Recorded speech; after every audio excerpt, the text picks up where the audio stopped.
Hi again, it's Stephanie here, and I wanted to talk about another common behavioral issue that so many people experience, and that is agitation and aggression. And this can be a really sensitive subject because it's really hard to see our loved one experience these behavioral symptoms, especially when we know before the disease this wouldn't have been their typical personality or behavior. So I wanted to talk about some things to look out for, some ways to potentially avoid it, and then also what to do when the agitation and aggression have already happened and you're kind of in the midst. So the first thing we want to do is recognize personal triggers. So this can be looking at common physical symptoms that they might be displaying. So that could be fidgeting, talking loudly, yelling, demanding more attention, even using insults, profanity. There could be some physical symptoms you might see, such as biting, kicking, punching, even pulling hair, and then trying to even injure themselves or objects in your home. So, we can look out for those kind of symptoms, but then we also want to try and plan ahead to avoid when possible. So we want to identify potential triggers and patterns. So if you start noticing that if there's a certain topic you bring up or a certain time of day or a certain activity that typically causes them to become agitated or aggressive, we want to start looking for those patterns and try and avoid them.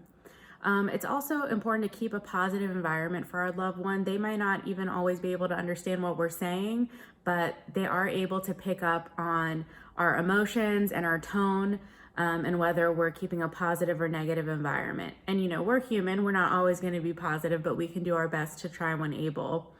And so this also means to keep our home as clutter-free as possible, make sure there's no tripping hazards, and even simplifying space, because having a lot of clutter and things to look at is very visually stimulating, and that might be stressful on your loved one. So that could be as simple as having low glare lighting, having easy to read signs.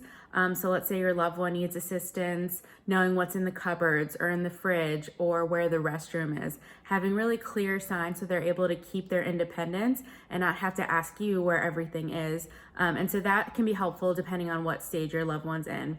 It could even be as simple as keeping a temperature that they like, as long as you're comfortable as well. And even wearing comfortable clothing that's easy to take on and off, or that's a little more loose fitting, because those are all things that would make any of us agitated. Another thing that we could do to plan ahead is to keep busy. So plan physical exercise or activities so that a lot of that energy is being used throughout the day.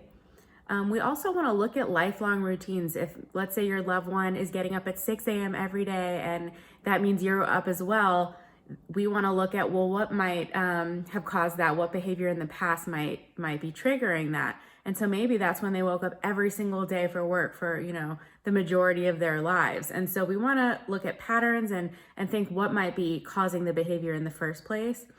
And then I'm sure you've heard this a million times, but we really want to pick our battles. Arguing does not tend to work with someone with a memory disorder. So we want to try avoiding an argument when we're able to, and rationalizing with them doesn't typically work as well. So we really want to avoid that arguing, trying to explain to them. That's really hard for someone with a memory disorder to comprehend.